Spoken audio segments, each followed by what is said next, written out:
When women dare to fully be themselves, to rise up as the divine beings they are, to operate in their magic, their sexuality, their power, they are always labeled one thing: wicked. Wicked is a podcast for women who dare to walk in their true identity, power, and magic, who go against societal culture of being seen and not heard, who are the black sheep and powerhouses the structure tries to defeat. And here is your shepherd leading you astray, Mystic. Hi, everybody. I have a special guest this week for this podcast episode, and I'm really excited. He is a very good friend of mine. His name is Caleb, and we have a lot of in-depth talks and discussions in regards to the masculine and feminine energies. This is a very hot topic right now, especially because, like I've mentioned before, astrologically, we have the nodes moving through Aries and Libra, which is kind of having us break up with our old ideals surrounding what masculine and feminine energy is. And I feel like, the more and more I go through social media and I'm looking at what people have to say in regards to this topic, I'm getting more and more sad over it, really. Women seem to be completely fed up, and I usually see two categories of women. It's the ones that completely hate men and are just saying, fuck the men, all the women just need to get acreage and move out somewhere and we can all just take care of each other because, men have kind of abused the role, their role that they're supposed to be playing for many years, and women are tired and fed up. And then I see the disheartened mothers, usually single mothers or married single mothers, who are so fed up with motherhood. And I actually, even before coming on here, was kind of going through TikTok to try to find more things to talk about. And I saw this woman literally, thousands of views on this video telling other women not to have kids. And it really made me so sad. And I see so many videos of mothers crying, and it's putting this energy out there either way that men and women can't get along anymore, that men suck, and that women are left with all the burden, and this isn't resolvable. And so more and more women are deciding to not have families or start families or to stay single. And I don't blame them. And, I myself have been through so much. And one of the things, especially with my most recent experience, it's like that slippery slope of falling in towards, I fucking hate men, I want nothing to do with them. But it's not really men that the male that we're hating. It's this false masculinity, I think, that's parading around saying that it is masculinity. And I've gotten into this discussion with Caleb a few times, and one of them was around this one TikTok video, and I've seen a few, but this psychologist was actually stating how she noticed after years of doing this that women seem to be stronger leaders. And by default, men don't seem to want to lead, or that they can lead, and that it overwhelms them, and that they would rather just take orders and be told what to do. And they would be most content with that, where women are go-getters, and they're if even in relationship, you can see if the husband or the boyfriend, whatever, wants to start a business, it's the woman that does everything and outlines X, Y, and Z, and you got to contact this and this. And then the man just kind of follows along. So it seems like the general population of men are not self-led, and that they need something behind them to drive them forward and to be the organizer and all of that.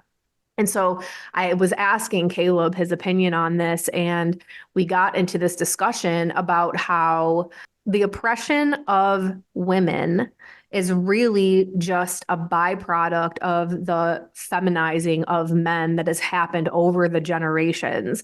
And that what we are seeing right now in the male collective is not actually masculine energy. And so I wanted to have this discussion today because I feel like on this podcast, I'm trying to define more and more what it means to be female, but I feel like you can't truly do that without properly defining masculinity. And me being a woman, I can know what I want in masculinity, but I am not a man. And so there's very few people I've met in my life that I feel like actually strongly portray what healthy masculinity looks like. And Caleb happens to be one of them. So Caleb, if you would just like to, I don't know, say hi, introduce yourself, and then put in some of your thoughts on that. Sure. Yeah, my name's Caleb, and I found Marisa Mystic on Instagram years ago, I think just pre-pandemic, and have been a fan ever since. And so we've talked on and off since then, and been speaking more recently, and really good discussions. So, Caleb, when it comes to the question surrounding, let's talk about leadership first, because even in my experience, it seems like men tend to actually not be good at leading, and they actually seem to like to just be told what to do. And I feel like in the home, women are constantly doing this, like, this is what you need to do, but we are like, we don't want to do that. We keep saying we want men to take the lead in this, so that, like, we don't want everything on our backs all the time. Like, we shouldn't have to figure it all out and have all of the answers. And what I'm seeing in a lot of these videos is, like, women are like, why can't you just something simple, pick the restaurant and take me there, or like, why do I have to make a list of everything that needs to be done? Like, why can't you just self-initiate and do the things and look around? And so let's start with that topic, and then we'll go from there. Sure. Yeah, I think leaders, and good leaders in particular, are rare in general. I think most people, male and female, are born to be followers generally. I think that it takes somebody who's a little bit above average or a little bit more in order to actually lead. So first off, I would say you're statistically at a disadvantage if you're looking for leadership just across all men. That would be a thought. When it comes to leading in actual relationship dynamics and things, I think that it's interesting because I think that right from the get-go, the first time that you meet, the first time that you're interacting, I think especially the male is showing you what type of role he's willing to play. And I think most men nowadays tend to err on the side of, what would you like? How can I serve you? What would be nice? What would make you happy? Kind of that right from the get-go, an attempt to kind of go the service route or the pleaser route, kind of like we do with our mothers, and then up and through the school system and whatnot. And then our next female interaction on that, regardless of, whatever they may have as far as roles as in their career or in their social life and different things. I think that a lot of them will show you right out of the gate, where would you like to go? What would you like to do? That sort of a thing. And are setting that tone of how they are kind of wired to be in a relationship up front. But then again, I've never been asked out by a guy, so I'm not for sure. That would be my guess. Is it natural, though, for men to want to be of service to women? Because wouldn't that kind of fall under like a provider type deal? I would say it's natural to want to be of service once you've kind of committed to that woman. And so once you have kind of decided, hey, we are together and we're a couple, and then I think it's natural to be of service. Because at that point, that commitment, that sort of implied commitment of loyalty on her part, that's what's actually being served. The idea to just serve somebody in hopes that they'll respect you or that you'll get something in return just straight out the gate, I don't think that's natural male behavior. Yeah. I feel like just on the female aspect that as women, we try to do that too. Cause like, I think Mhm. we default to like mothering our partner sometimes when we're in an unhealthy codependent type mindset and things like, well, if I service them enough, I'll get the love that I need. Mhm. Yep. No, I definitely could see that for sure. Um, I think on the female aspect too, though, I think that especially up front initially, you are kind of the one who decides generally. So as far as before you go into service mode, you're deciding up front whether or not this guy is even worth your time. Even on a first and second date, you're kind of deciding whether or not he passes, the test or the grade or checks the box or whatever the things are. And then at that point, yeah, some service could come into play. Um, let's get into, okay, so I want to swing back towards like leadership and how you're saying, well, there's not many leaders that are born like most people are just kind of like want to be pulled along. So Hmm. what then is the dynamic between masculine and feminine? Like, is there just whoever wants to resume the role? And because there's always going to be one stronger one in the relationship that's kind of um, saying how things should be. And it seems like through what I've experienced, what women close to me have experienced, and what I'm constantly seeing on social media is that women are defaulting to this role. So that's why like this question is coming up is like, do men even want to be leaders, or do they default to they're better being led? Yeah, I think that in most cases the women are having to fill a void that's there, and so yes, they're stepping into a more masculine uh, behavior on their part. They're stepping into a more leadership type role, more um, take control and decide since he won't type of a role. And yeah, there's a whole generation of kind of males that have been taught that the best thing and the safest thing, the best reaction when you're dealing, especially with a female authority figure, is to obey or go along to get along, and get your A on your paper. And if you raise your hand in class and you're too boisterous, you're definitely settled down. And then there's a whole nother element and layer now where being too male is infringing on the girls that are trying to be female, and so they want to calm that down or whatnot. And so it's you get to the other side of the school system and quarter is kind of your training and sort of your social program.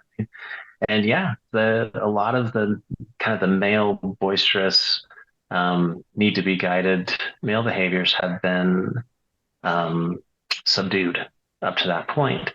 And so you've got a whole generation of these boys that if a woman raises her voice, they will absolutely like sit down and be quiet or apologize or this. And it's really difficult to transition that to leadership behavior at that point. Does what I'm saying make sense?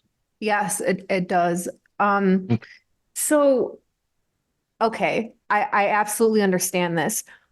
So what is the balance? Because I can say through my history of dating and being married and stuff, the worst, like the biggest turnoff to me is that like I'm already a very strong personality.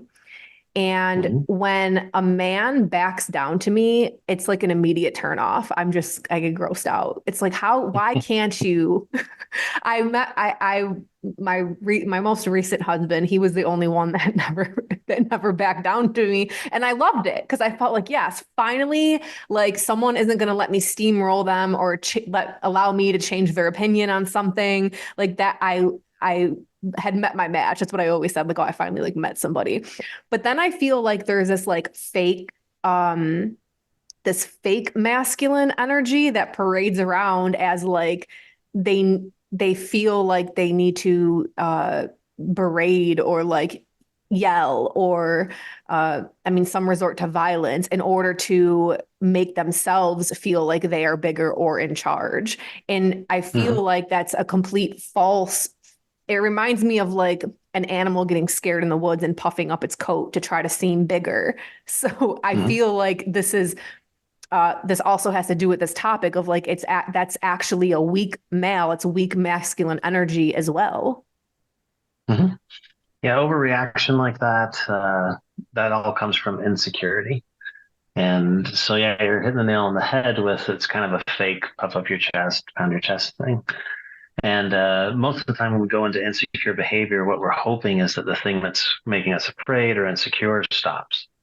So if you're being confrontational in let's say an argument or a disagreement, you're saying, listen, here's some behaviors I've seen. Here's some ways it's negatively affecting our household.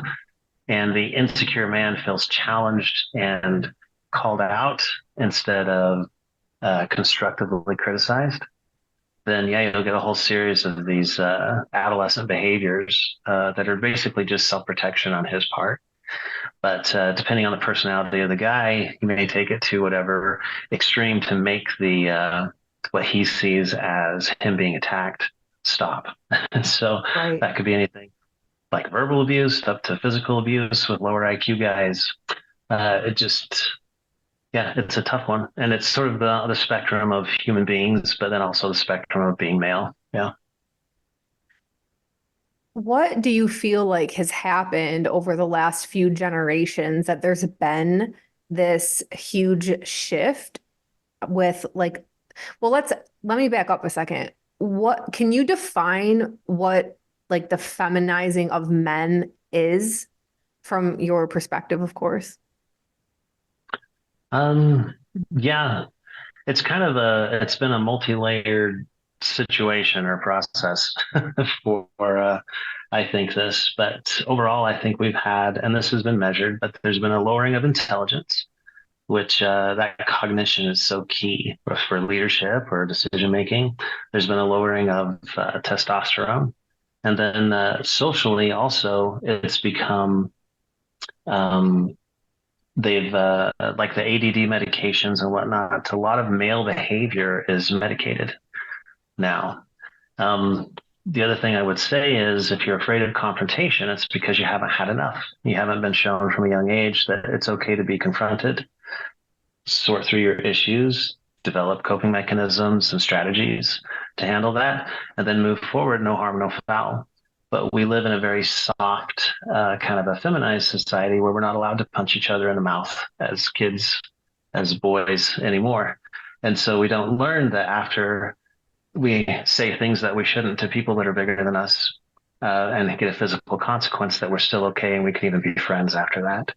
All of that life experience that usually happens almost before we even hit real adolescence, that starts at like 11 or used to 8, 9, 10, 11. That's all gone now. And so those key formative experiences that build confidence and show us that we'll be okay on the other side of a confrontation or an accusation or any of this are all gone. Now we use our words, but we never get the actual experience. Okay. Words aren't very challenging to men a lot of times, especially as young boys, right? Yeah, So makes sense. there's a couple thoughts on that. Do you feel like this also has to do with the fact that there's no real, we don't really have like male hierarchy in our society anymore, where I don't know, I always like kind of compare it to the wolf pack. Like you have the one that's in charge, and when the weaker or the more like you have like the alpha, right? And then like when the beta ones are like stepping out of line or what not behaving right, the alpha comes and snaps at them. Like, do you feel Mhm. like because we don't have that checks and balances within like the male community anymore, that this is why there's so much like disharmony going on? Yeah, I think that's a big contributing factor. There's something really cathartic about having a subordinate step out of line and then be corrected. It teaches the subordinate how to be a better leader when it's their turn. It makes the leader a better leader. And the proof's in the pudding, depending on how the leader does his job and corrects or adjusts or teaches, It makes the team or the family unit or whatever unit it is better if the leadership skills are there. If not, then they have an opportunity to learn and become better at their leadership. But we live in a world now where if there's a problem, we anonymously go to HR, and a board or a group of people you're brought before to explain your behavior. But they really don't want an explanation. They just want you to stop doing what you're doing that's making someone uncomfortable. And so it's very difficult to even have a leadership engagement, at least in a professional sense nowadays, because you're not allowed to just call somebody and say, hey, your job performance was terrible. Shape it up or you're going to be gone. Now it's like he used the tone. There was a power imbalance. By the way, I have a series of medical conditions that's also causing my poor behavior that should be taken into account. And, there's all kinds of avenues now that offset the actual true sort of raw dynamic of, hey, we're all working on this together. You're failing in your role type of a deal. Wow. So I feel like the same thing that's kind of being said, like the undertone here is that like the lack of experiencing discomfort in our society and like kind of labeling that as bad is what is creating this like bad dynamic of what actual male and female energy is. Yeah, in a lot of ways. I think men and males in particular need to learn the hard way a lot of times. It's just kind of how we're put together. It's why we use our fists instead of our words a lot of times, just growing up naturally. And I think that is very formative. And I think that after that, we're led to kind of higher degrees of problem solving and whatnot. And that part is missing. And so what's happening is from a very young age, we're being taught sort of a more feminine or a softer way to manage everything. But the situations that we find ourselves in once we're 25, post college, they aren't soft. And so we have nothing to fall back on. And I just say to men generally, I think this is a generation past me, you know what I mean? But I can go off of what my sons are experiencing as they enter the workforce, as they've been through school, and how the lack of their peers' ability to take responsibility is rampant, and it's epidemic levels. So it's something they're seeing as well. Yeah, I'm noticing that a lot. Like it's the lack of like being able to take responsibility for something, which I think actually goes back to what we were talking about earlier of men lash out if it's like, hey, we need to change this in order for our relationship or family to function properly. And it's like looked at as an attack rather than dealt with in like even an analytical way of like, oh, okay, self-reflection, like taking responsibility that you could maybe be doing something wrong in the dynamic. And so do you feel like, because I feel like this is so rampant. Like when I'm watching a lot of these videos on TikTok, like the male response is just to reject all of this and act like they couldn't be the ones to possibly be causing an issue. And they immediately try to put everything back on the woman. So like, I don't like, where is this coming? Like, has it always been this way? Or is this like something just kind of new? Or I'm wondering, like, has this always been a thing and just women are just now finally speaking out about it because we have a platform to do so? Yeah. No, I think there's been variations of it. And I think there's been pockets and kind of undercurrents of this for a long time. And you go way, way back, even to like the 50s and the 60s. And things were so slanted towards male dynamic and male perspective. And he gets the checkbook and all this sort of thing, that it covered up a lot of male insecurity. They never had to admit it or even deal with it because they could just slam the door, say, make my coffee, and then they could go to the office for a week where they had an apartment in the city, and just avoid everything and take a cop out. So I think this has always been there. I think it's magnified, especially now at this point in our society. And I truly feel for, like, when I see these videos of, I guess, what could be considered man hate or sort of this role reversal or however it is you want to frame it. I totally get it, because this is these females' experience with the men they've been dealing with. And honestly, I think probably less of the men that they're speaking about than they do. So I can understand on a lot of levels the frustration. And yeah, if you want somebody to, engage with, maybe you want to be in love with them, look up to them, have them be a leader for you, have them respect your opinion as well, work in a partnership, but also, a leader's a leader. And then you have a guy that does maybe 10 or 15% of that to start, and then it fades off from there. That's a pretty tough pill to swallow. And, as females, you guys genuinely invest. You're like invested in your people that you pick.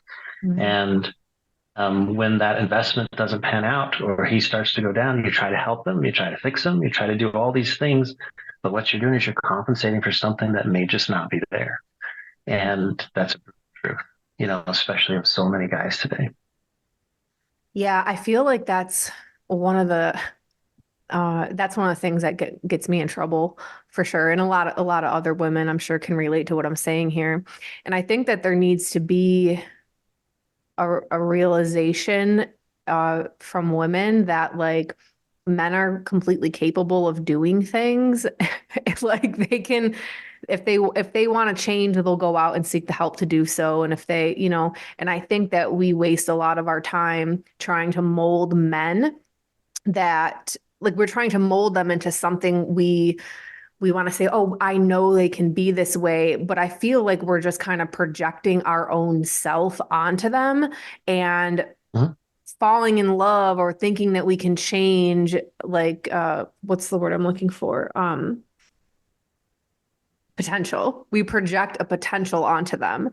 And I think it's a complete fantasy, and that whatever you are seeing, you need to take that at face value and not think, oh, well, with my help, I can help him or change him into anything. Like, no, like you need to just be there and be like, he's showing me who he is and what he's capable of. Because from my experience, like, I think women change and like mold a lot easier than men do. Like they will, even if something's not working, I feel like it takes a lot for them to actually even make like minuscule change to their patterns and behaviors, where I feel like women are way more flexible and will like find a concept and be like, oh yeah, like I'm going to go this way because this is going to help me. And I'm going to like change this to help me with this. And we just go and do it. But I don't think men are kind of like made that way or something. And I feel like women waste a lot of their energy trying to constantly like fix and do things for men. And it's based off like this illusion that they're going to fix them in some type of way. Yeah, no, you're really onto something there. And I think that it's natural to assume about the people that we care about or interacting with that they behave in a way similar to how we behave. So if we love them, and that means that we'll do this and this and that, we'd expect that they love us and they would also do this and this and that for us. But here's something maybe just a little bit controversial, but if you look, it might pan out in your observations too. I tell my boys that by the time the guys that they know are 14, 15, 16, that is their peak. That is who they will be for the rest of their days. And I said, it takes a lot of work to have that not be true about yourself. So look around, because these boys that you're seeing, their behaviors that they're having, specifically things like they can't do their homework, well, they're not going to be able to do their work from home either when they have their careers. With men, it seems to really be that way. You're kind of cast and you're diet, and then you behave very similarly for the rest of your days. And we might call that, as men, we might say, yeah, what you see is what you get. We're very straightforward. What did you think? I mean, I showed you who I was up front. Right. But at the same time, yeah, why can't you grow a little bit and change? I mean, ask any guy over 30, when was the last book you read? How many new friends has he got?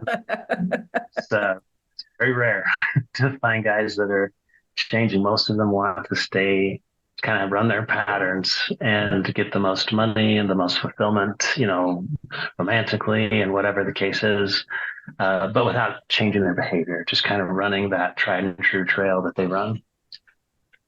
Wow, that's young, man. Oh my God. But I can see, like, I'm thinking, oh God. I think that that's accurate. Like I'm thinking about different men like over the court, like yeah, even yeah, guys that I like still talk to that I know from high school. I just like, see their social media or whatever. I Mhm. always am like, wow, y'all are doing the same thing. You guys like are even wearing the same fucking clothes. Like, and I thought maybe it was just because of where I grew up, but like maybe this is actually a thing. Yeah, Um, that's the. It's kind of a theory, but also kind of a. It's something I just raised my boys to believe that because I felt like it was very accurate. I also felt like that was the best way to help them remain possible to evolve, or capable of evolution. So why do you think this is? Like, what is your hypothesis on this? I think males are really wired quite simply. You know what I mean? Like, and because of that, they exclude a lot of the nuances that a female can bring. That's why it's so key to have female perspective in all of our environments, is because males are, if it ain't broke, why would we fix it? It's working. I mean, look at how the military works. You know what I mean? They just um, it's a very that formerly it is still, but to some degree, but a very male entity, and so I mean everything's a nail, and military is a hammer, and this is how we do it, boys, and let's get it done and push through. And wow, that's costing a lot of bodies, and let's just keep pushing through. And yeah, that's kind of just how men are wired, and it's a good thing from a species, from an evolutionary standpoint, that sort of thing. But in the culture and the society that we live in, where we have so much, things are very easy for us now. Things are very, we don't have to worry about so much as far as threats to our personal safety and whatnot compared to days gone by. Food is easy. It's really shifted things. And so society has really moved away from the ability to appreciate the simplicity of men in a lot of ways. And to men's, I guess a negative thing would be, in these easier times, why can't all men become philosophers instead of warriors? You know what I mean? But it just doesn't seem to happen. Yeah, one of the things that I think about a lot is so if it's like men and women are clearly wired differently. And I feel like a big issue in relationship dynamics is women expecting men to act and behave like we do. And they shouldn't. And I think that maybe men will tend to do this too. And like, I don't know, I'm not a man, but I'm going based off of what I'm seeing a lot on social media right now. And there's like a complete, it's like they can't even understand why women feel, because we're big in feelings. Like they logically can't understand what we are feeling because it's not felt in the same way. I feel like men use more of like left brain logic to comprehend things and make action, while women, if we feel a certain way, then we will act in regards to what we're feeling. But I feel Mm-hmm. like some disharmony comes from us wanting men to behave like we do, and then men not understanding women at all. So there's like, instead of an honoring of this is how men are and this is how women are, it like let's try to talk or like figure this out and honor that dynamic. There's like this Mm-hmm. push to try to change one into the other by one saying the other is wrong. And I think that that creates a whole other level of disharmony because, I was thinking about this a lot actually during my pregnancy and when I was choosing how I wanted to birth Zion. And like my whole time, it's like I have a different role with the child than my husband would because as a female, my mothering instinct is completely hormonal. It happens in that hormonal cocktail when my baby leaves my body to bind me to that baby. And I never expected him to show up the same way I would, because to me, that doesn't make sense. He doesn't have the hormones. He doesn't have, and he views the world different than me. And so I Mm-hmm. feel like there's this just huge disconnect because it's like, I don't want to change I don't want to change a man into me. So like what what would be a healthy dynamic between male and female and honoring these things? And can it be done if a male is not even self-aware at all, but are trapped in that like 14 to 16-year-old mindset still? Yeah. Yeah. Well, sometimes the mindset sticks, unfortunately. They they remain adolescent in their emotional responses and everything that way. Hopefully what will happen is you kind of get set in your ways, but then you grow as a human being. But that's become more rare lately. I think one of the things that's missing is we don't honor each other's roles. And I think that's because we don't necessarily need each other the same way that we used to. Um, if in days gone by, if a woman was got pregnant outside of wedlock, it was really quite it was pretty traumatic because there wasn't anyone to take care of them, and there just wasn't the systems in place now. So it's still not easy, but you've got some relief, you've got some avenues that you can take where you can be taken care of, even if there's not someone taking care of you, so to speak. So that's kind of, I think, the most extreme vulnerability is when you're actually in those last months of pregnancy and in the process of giving birth, and in the first 6 months or so of raising your infant.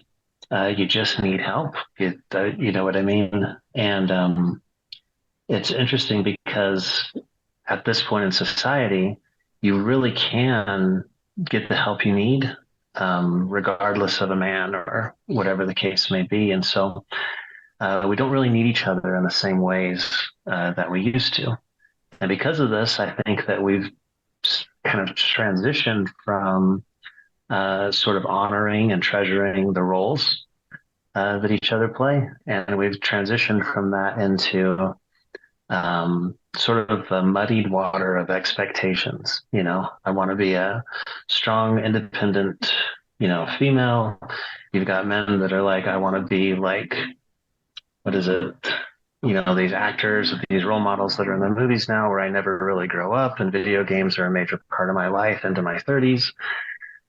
You've just got really muddy roles. And the women are like, because I can, and the men are like, because I can. And they're both right. Yeah. Unfortunately. Yeah. What would you say is what healthy masculine energy actually looks like? Just in general? Yeah, from your perspective, I know it's kind of like a layered question, but I feel like I feel like the women are kind of like lost here because from one aspect, it's like they're looking they want to provide, but they're looking for provider protector. But then they're like, well, most of the time I have to be protected from men. So what am I? I feel like everything seems so lost today. And because of low testosterone levels and men not really having any drive to go and do things because, right, they can sit and play video games because their survival doesn't depend on it anymore. Like before you'd have to go out and hunt and go and actually provide or you would be dead. And so would your family. So industrialization, I think, is a huge role in this like feminization of men. So this has been happening for hundreds of years. So like, what would you really define? Like, I guess, what would old school healthy masculinity look like? I guess without industrialization, and then like, what would that translate to in today's society? Yeah. I think old school healthy masculinity is completely unacceptable by today's standards. Wow. Okay, yeah, let's get into it. I think that things have really shifted and changed. If you look at just what it is to be male, and I know you have experience with sons. I have experience with sons. When you raise them, they kind of come very set up to grow into their little men, and it's almost like there's a little chest beating, and there's I feel proud because I accomplished this and whatnot. And then they enter the school system, and you don't get to have that satisfaction of accomplishment anymore. Now it's if you you do your paperwork and then you receive a letter grade, you know, Hmm. which is that's very opposite of how males receive validation and motivation to continue to go. But if you take that and you kind of expand from there on what is male, it's I guess you could say loosely, it's hands-on, it's learn the hard way, it's experience, climb and conquer. I have climbed the jungle gym. Do they have those anymore? I don't know, but I've reached the top of the soccer hill, and then I pushed other people down and said, "I win," and then sometimes I get pushed down and they win, and that's kind of how we play, and we, form bands and teams and tribes. So that's male. We protect territories. This is our fort. No girls allowed. Or this is our fort, nobody from the other neighborhood allowed, and we kind of have these kind of mimic these behaviors that grow up into adulthood of protecting resources and families and communities from other outside influences. And yes, the main threat in society today is men, and the only protection in society today is also men. So I would posit that the only way to stop a bad guy is to have a good guy, put in place. Um, we do have some things that sort of create some equalization, with our weaponry and whatnot. But even then, all things being equal, I think that the statistics show that other than outliers, I think males tend to do better with the weapons they created to take care of other males. As primitive sounds. Do you feel like it's kind of going back to what we were talking about in the beginning? What, like, as a role of provider as a male today, um, I I'm trying to like relate this because I feel like so like the feminine energy being naturally a receiving type of energy, the the masculine, wouldn't that like default them to being in like service because that's kind of like what providing is, like Hmm. you're bringing some type of service. So where where is it that the waters have been muddled in I enjoy being of service to my woman, my female, uh, versus I let her run everything and I just do as she says. Because I feel like there's like this, there's a line here that is like, I don't know, not very clear because I can feel it when I'm in relationships. Like there's this like teetering feel of like, you're just my fucking subordinate doing everything I say, and you're not leading, like you don't feel strong to me. That's like what that energetically it feels like versus you should be doing certain things to provide service to me because I receive that. You know what I'm saying? Yeah. Yeah. I think one of the hard things is what I think what most women want. Now that's a broad statement, right? But just from my perspective, I think generally speaking, when you see the discontent across the board, I think a lot of females are wanting part-time leadership. So I go to my work, I go to my career, I'm a boss babe, I kick ass all day, I do all these things. And then when I come home, I'd like for you to lead in these areas. But otherwise, don't be stepping on me because I am, strong and independent. And as a male, leadership isn't really something that you sprinkle on like salt. it's it's more of if you are a strong leader, and you'll probably notice these with guys that they may call more alpha or whatever it is. There isn't a whole lot of room for, hey, let me play follower sometimes, or I have some really strong feelings, because I'm a leader, but I'd also like to get your feelings and just see how you feel on this before I make a decision. It doesn't really line up with leadership, quote unquote. And so I think in some cases, or maybe in a lot of cases, what's really being asked for is a part-time leader, and then they want a part-time subordinate. And that's not really possible. It really isn't. You could be a leader and have patience, but you could be a leader but you can't really be a leader and be subordinate. Does that make sense? And we're speaking Right. broadly in just rough leadership terms, right? So what does it actually look like that? Like, what would it actually look like? Like a healthy, like, because I get it. It's like contradictory. And I Hmm. feel like because we're so far, like I get it. We're probably not, I don't know, but we're probably not gonna go back to like, pre-industrialization. Like, so, Yeah, yeah. but how do you, like, I always think about this, like, how do you like adhere to how we are truly actually supposed to behave as humans? Because but then like with industrialization, it has completely fucked everything because Hmm. I feel like there's no way, especially today, to actually act in the roles that we are literally wired to act in. So Hmm. is there a way that this actually works, or does it not? Do we have to try to just, copy paste from like pre-industrialization? Because I feel like the further we go down this line of like it's just falling apart more and more. Literally, women do not want to be mothers anymore. They don't want to have kids. They don't want to have families. They don't even want to bother with men anymore. Like there's whole movements that women are joining to like not date, not have sex, not get married, not have kids.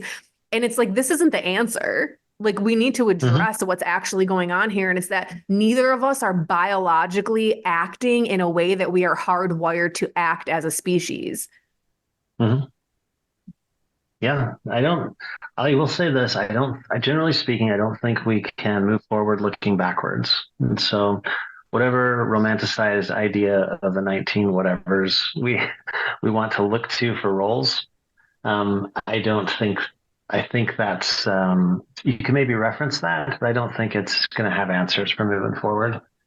The society that we live in, honestly, we don't need each other the same way we did. If you're some kind of homesteader type out in the things, there's just certain things that physically a woman can't do, or it takes so long, you wouldn't get it done before winter comes, right? Mm-hmm. And there's certain things that a man back then, where he's spending, sun up to sundown, work, back then it was terrible amounts of work. It was Right. brutal. And cooking was a full-time job because you had to make everything from scratch, like make your own flour, for heaven's sakes. Yeah. And so you literally depended on each other to get things done and to keep people fed. And the roles were pretty clearly defined because there's things that a man is just less attention to detail. If you let him cook, you're going to have 3 meals for the rest of your life. Right. That will Right. be easy. And that's the way it is today too, by the way. Like, where do you want to go? Well, you know where I want to go for dinner. I don't ever Right. change. You know what I mean?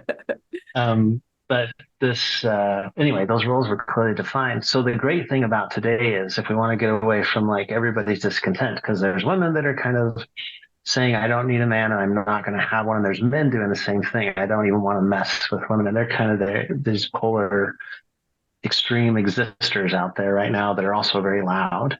But there's a lot of us and a lot of people out there that are just like, can't we be happy? Like we still are humans and we want this Hmm. or our version of this.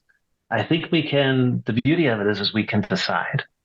And so, for instance, and I use, you look at ourselves, that's who we can look at most. But in my relationship, it's not a 1950s hard leadership type of a thing. It would never work. I've told my father-in-law point blank, who's the kind of guy that stands up and says, why would I wash dishes? There's 3 women in the house, type of the Hmm. deal. Yeah.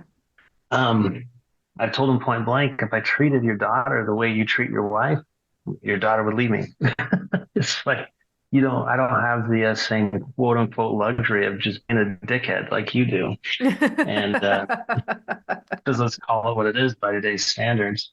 And so what we put together for our relationship is what works for us. We keep Right. separate bank accounts. She's a very accomplished professional in a couple of different fields. She's very entrepreneurial in things that she's put together. I go out of my way not to try to run her business. It's her business. And by Right. same token, she does not run my business. And so we really do kind of work together. Now, if we're together in something, she's very happy to say, you take the risk and you take the consequence, and I'm here to support you. And so there's like the leadership role. You know what I mean? She Hmm. sees it as a relief in more extreme situations, like, insurance uninsures our house, says we need a new roof, as this happened recently. And so in a situation like that, um, we work together, but ultimately, she's like, you go ahead and lead out, do the research, that sort of thing. And it becomes more of we both play to our strengths when we have the opportunity. That's how we put it together. Works very well, raised a few kids, like it's good things.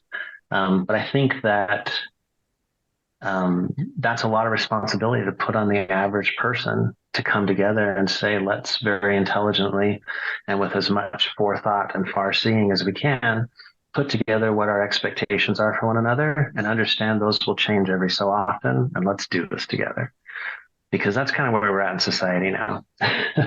Right. And it's very difficult to find a girl these days that will keep her commitments up front, especially if it gets uncomfortable. It's very difficult to find a boy these days that will keep his commitments, especially if it gets uncomfortable. And that's just the truth of it. So this all literally just comes back down to the inability to be in uncomfortable situations. That's I mean, how well we cope with adversity is how well we cope with adversity. Right. And we learn that literally from when we have that separation from our mothers after we are weaned. That's kind of our first real, we have to learn that we will be okay even when we don't get what we want. That's really our first experience with that. And that's when it starts. So. Wow. Yeah, I think that wow. Yeah, I think that all of the disharmony, it just keeps coming back down to as humans, we keep trying to make things easier and easier and easier. So it makes it so that we don't need each other anymore. Women can do all of the things, or I can hire someone to do it for me. Like, why would I need to be in a relationship? Everything, it's just like to make, we're not growing our own food. You go to the grocery store to buy it. You don't take long journeys with other men to go hunt to bring food home. That's not a thing. So the women aren't at home. We have to take care of the kids and make sure everything's done around the house so that we stay warm, so that we have heaters and AC. So the ease of everything has just made it that there's just a complete disconnect. There's no need for us to get along. There's no need for any type of communication. We can just opt out and not be uncomfortable. We can just leave. Mm-hmm.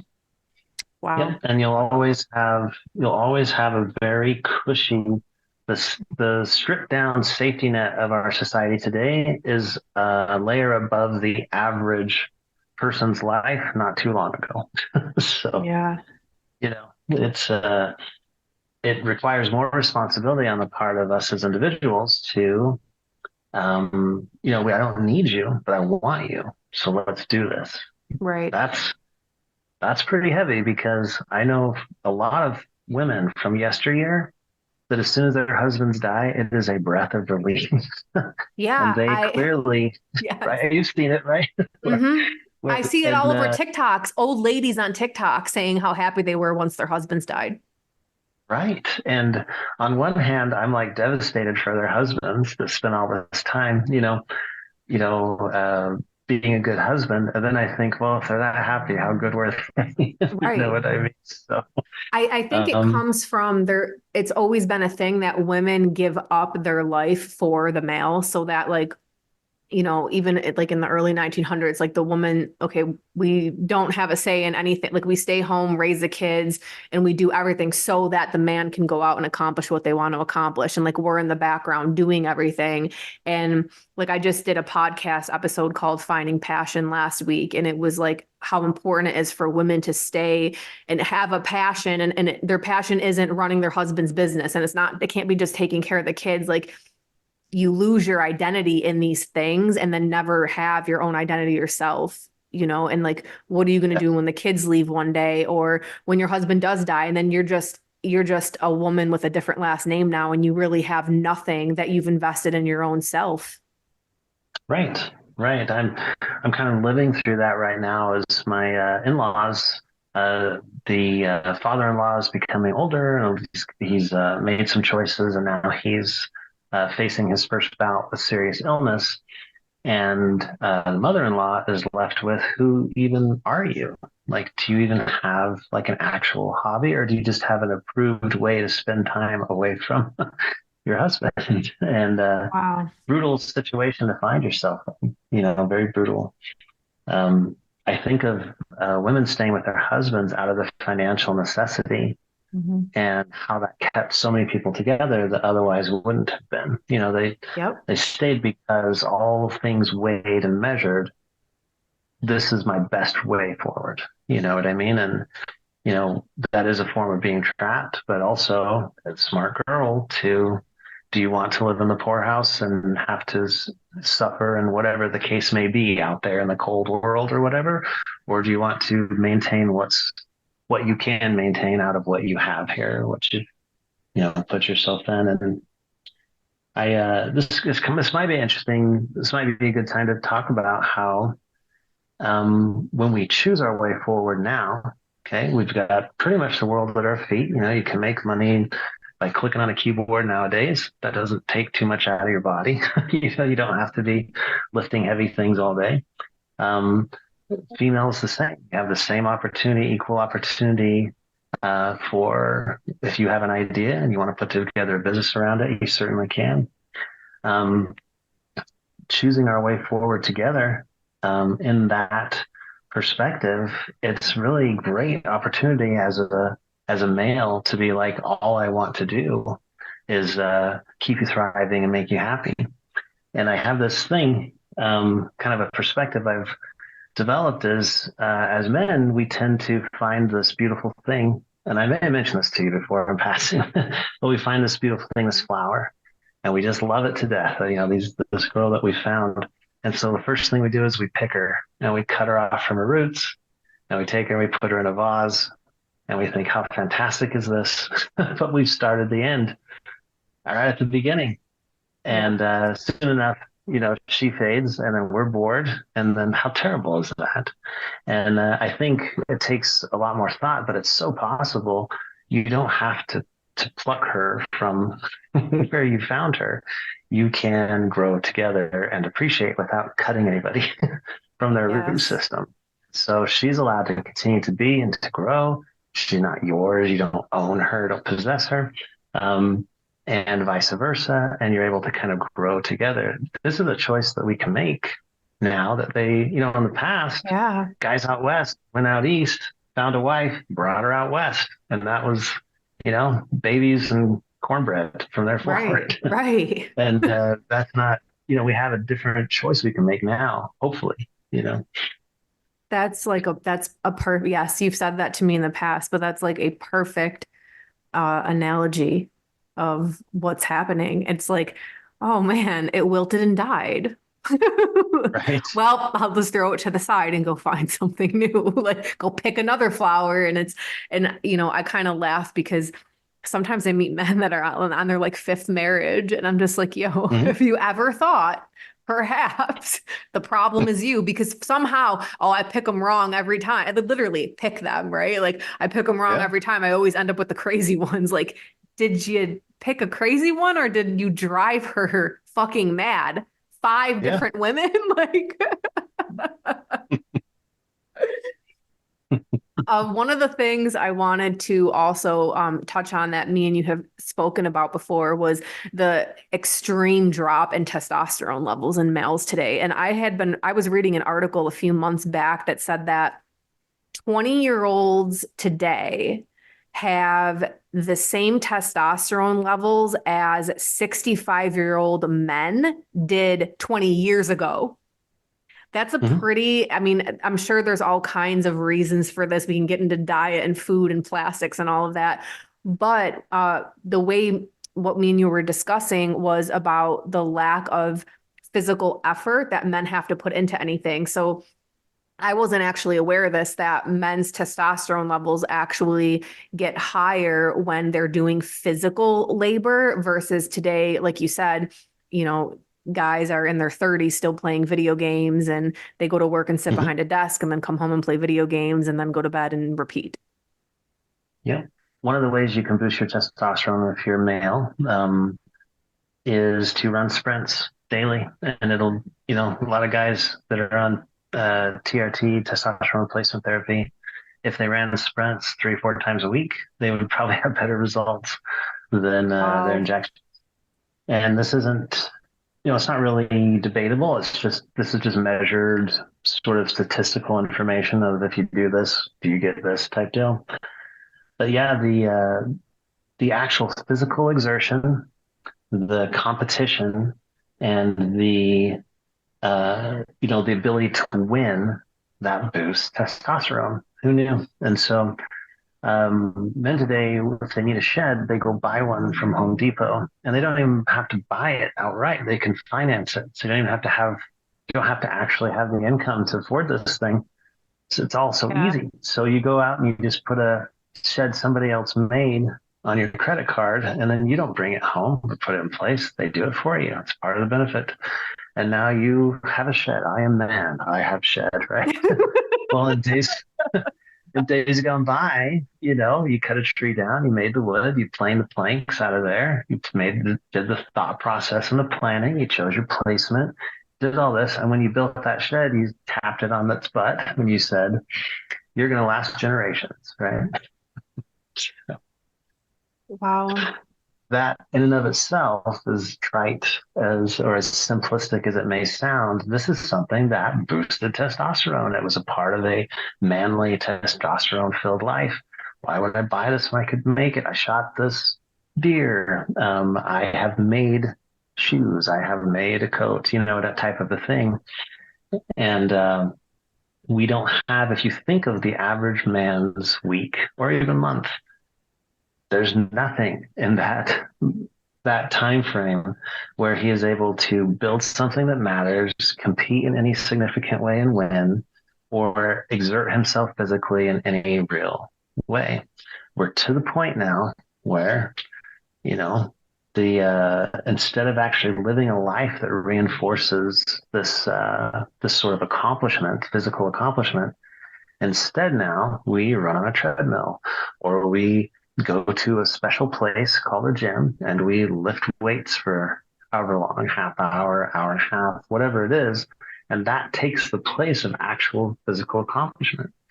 And even that's been twisted to where guys are really more interested in how they look and their physique when they lift weights than in their actual having accomplished something or having ability.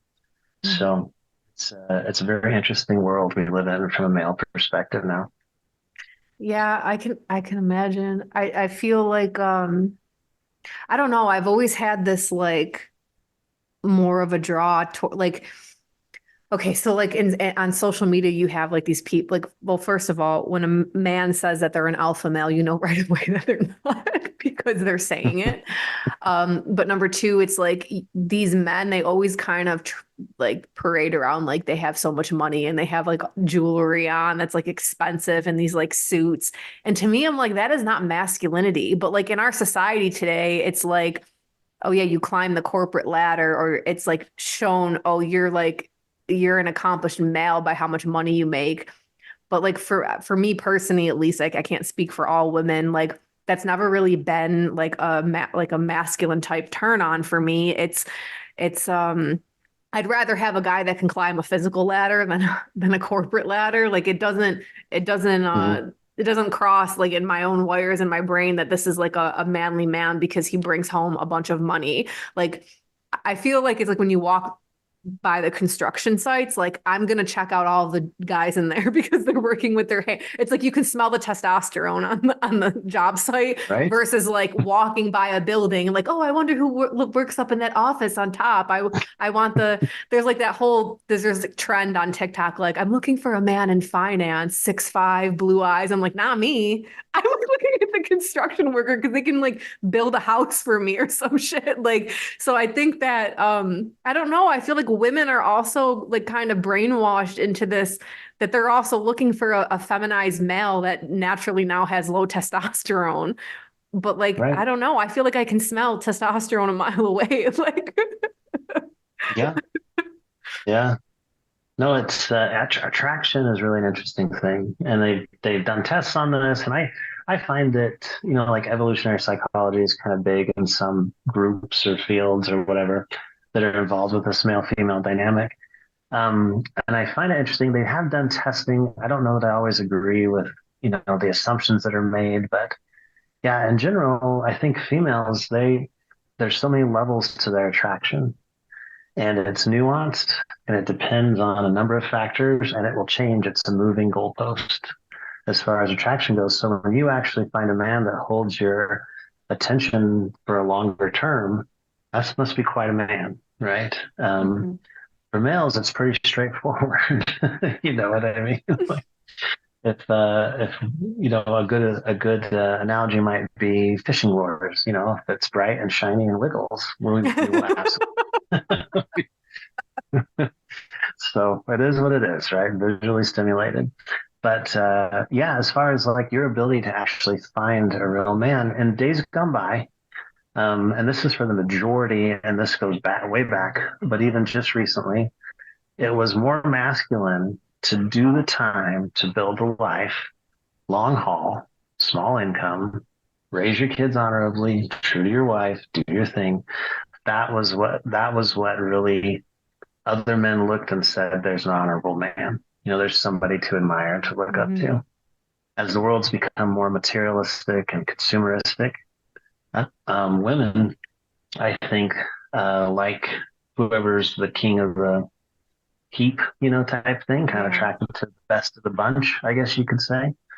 And as men have become more materialistic, it's less about being able to actually stand toe to toe with somebody and more about being like, look at my, fancy suit, my fancy car, you can, the materialistic side of these things. And so it's kind of caused this confusion, or maybe it's like a false positive, I think, with attraction in a lot of ways, especially from the female perspective. But yeah, it wasn't too long ago that some guy that showed up in a ridiculously fancy car and, clothes so pressed and so pristine that you couldn't get him dirty, all the guys would laugh at him. And unless he actually fought somebody and won, nobody would take him serious. But in our society today, things are plastic enough that just about anything can pass for a man or for an alpha male. And, if there is some group think or group belief behind it, I think there'll be a certain percentage of females that swoon, and kind of go for it, kind of like rock star vibes. You know what I mean? Yeah. I guess it's almost like it's kind of changed. So like, because survival is different nowadays, it's like survival actually is about money. So I maybe like the dynamic in women, it's less about like, well, why would I need a man that's skilled at hunting and building shit when I do go to the grocery store and I, have a house, I can pay for a house to be built, So again, it goes back to like, yeah, it's the skill set is not there needed. We don't need each other like we did, like you were saying. And so I think now that instead of like a woman being driven towards, I need like in Napoleon Dynamite, I need a guy with good skills. It's more like I need somebody who's like has a ton of money so that I can, because it's still, you're looking for stability, but I think that our world is set up today that stability only means finance, where, back in the day, it was more like you actually need skills to survive. Yeah. Well, I mean, in today's world, emotional stability in a man, which means consistency day in and day out, is boring to a lot of women. It's not fun. It's not spontaneous. And so, Right. yeah, if you're looking for actual mental, emotional stability, that's not even something, people almost would consider that a negative at this point. They like the passionate guy that will, go to the heights of his emotion and then the bottoms as well, and whatever the case is. But if you don't have a need to be protected and to be made safe, and being okay is fairly easy, well, then all that's left is status if you're feeling competitive. And status comes in the form of, it used to be we got the corner lot with the white picket fence, type thing. Nowadays, it's like status is, going to the right places and meeting the right people and being, everybody looks at you and thinks, you're this or that. And so it's a pretty out of balance world as far as from a biological perspective, for sure. But I think there's still a big space and I think most of us want just to be fulfilled and be happy, right? In that kind of middle ground. We take a good spouse or a good partner over the mansion on the hill, with the broken life syndrome or whatever. For sure. So just to end things, do you have any advice there are actually men that listen to this podcast. Do you have any maybe advice you would give towards men, and then also just towards people in relationship in general, just based on what we've been talking about here? Yeah. I'd say step away from the material and the consumeristic and see who you are as a person. If you weren't striving for the house or the car or the status or the position, who would you be? Because that's who your wife will be looking at. Excuse me, in the day-to-day and in the long term. And most people without their goals aren't really anything without their roles from work.